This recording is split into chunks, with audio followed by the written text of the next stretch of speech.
Welcome to the channel, where we break down the best of classic cinema, one story at a time. Today, we're diving into the 1970 Western, Two Mules for Sister Sara. The story opens with a lone traveler, Hogan, making his way through a barren desert landscape alongside his horses. As he moves through the rugged terrain, he hears distressed voices from behind a large rock formation. Dismounting to investigate, he discovers a half-naked woman being harassed by three armed men.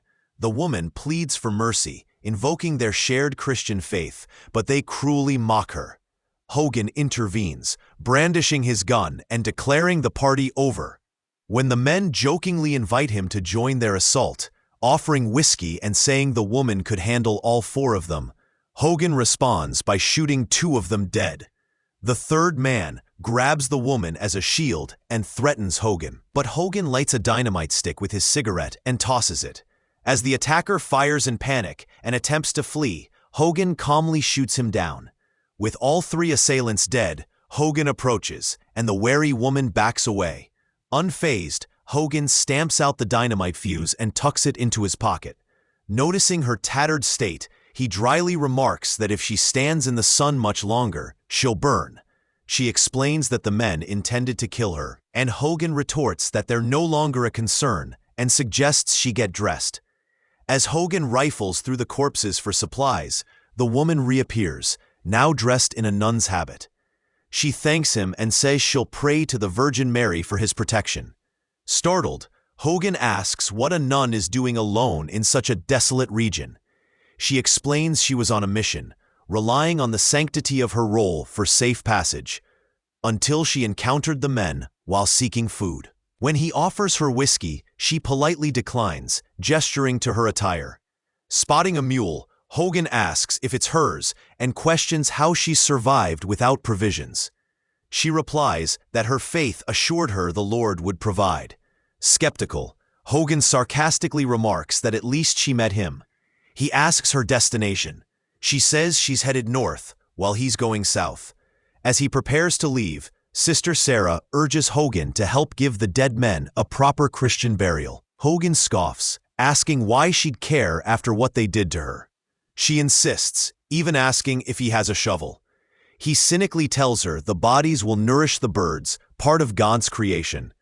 When she persists, he says the shovel is on his pack horse and refuses to fetch it, adding that while he doesn't mind shooting for her, he won't dig graves.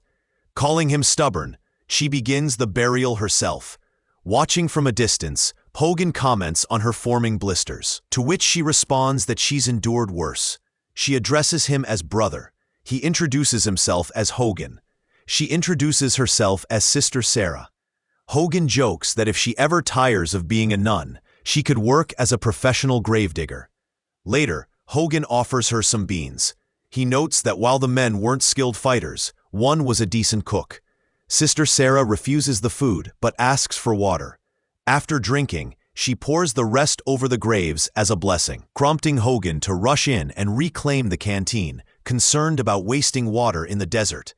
As they part ways, they spot a group approaching, French soldiers searching for Sister Sara. She pleads for help, and Hogan agrees. Acting quickly, Hogan places the bodies on horses to create a diversion. They mount up and escape, riding along the stream to cover their tracks while trading barbed, witty remarks. The soldiers split into two groups. One goes off in a different direction, while the other pursues Hogan and Sara. They find an abandoned mission building and hide separately. A rattlesnake bars Sara's entrance, but Hogan kills it just in time. The soldiers arrive and begin searching. Sara cleverly mimics the rattlesnake sound, frightening them off. As night falls, they decide to camp at the building and cook the rattlesnake.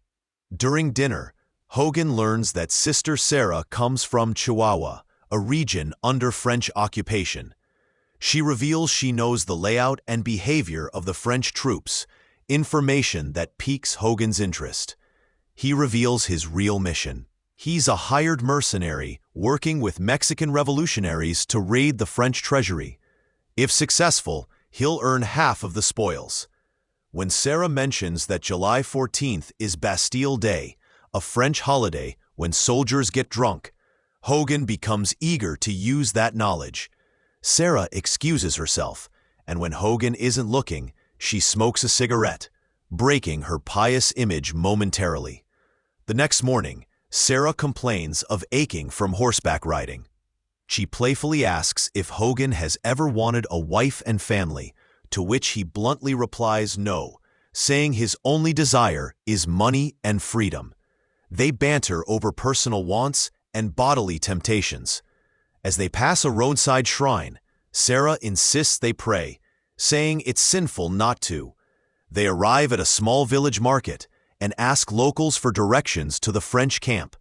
That night, fearing animals, Hogan helps Sara climb a tree, only to discover it's full of frightened townsfolk hiding from the French.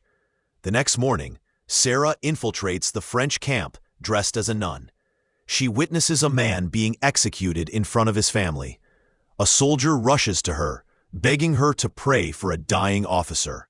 When she enters, the officer nearly recognizes her, but dies before speaking. Shaken, she flees and drinks alcohol from Hogan's flask, shocking him. She confesses that the officer was once her Spanish student at the French fort. Sara informs Hogan that the French are preparing to load a supply train at Santa Maria. Hogan decides they must destroy the train. On their way to the bridge, they are ambushed by native archers. Hogan is wounded by an arrow, but Sara scares the attackers away using sunlight reflected off her necklace. As Hogan grows delirious from pain, he drunkenly confesses his attraction to Sara. She tends to his wound and gets him back on horseback. They reach the bridge. With Hogan unable to climb, Sara reluctantly ascends and plants dynamite. She returns, but doubts Hogan's ability to hit the charge. He misses twice. As the train approaches, she punches him in frustration. On the third try, he successfully hits the charge, destroying the train. They take shelter in a hut, where Hogan attempts to deliver a code phrase to a peasant, who fails to understand. The peasant leads them to his bedridden father, who directs them to a candle maker with more information. As they travel, they are captured by Mexican rebels and brought before Colonel Beltran, the leader who originally hired Hogan. They plan their assault for July 14th. Hogan and Beltran clash over strategy, but Sara offers her gold ring to help buy dynamite. Before Hogan departs for Chihuahua, Sara tries to confess something but is interrupted. At the church in Chihuahua, they regroup with rebel forces. Climbing to the rooftop, they spy on the French. To their dismay, the soldiers are sober and vigilant. Plans change. They wait for nightfall. Sara's identity is unexpectedly exposed. She is not a nun, but a prostitute who once worked in Chihuahua. Hogan feels betrayed, but Sara defends herself, saying the disguise was for protection. They reconcile and share a moment of intimacy before the final battle. Sara and Hogan help distract the French by pretending she is a gift to the general. While the general and soldiers are distracted, Mexican troops ring the bell, signaling the attack.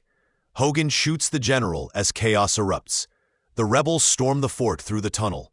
Gunfire, explosions, and carnage ensue.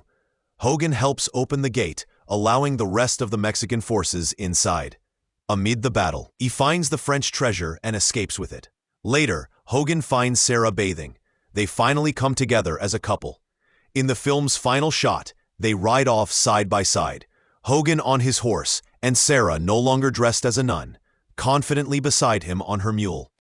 Thanks for watching this full movie breakdown. If you enjoyed this recap, give us a like and subscribe for more deep dives into great films, both old and new. Drop your thoughts in the comments and let us know what movie we should cover next.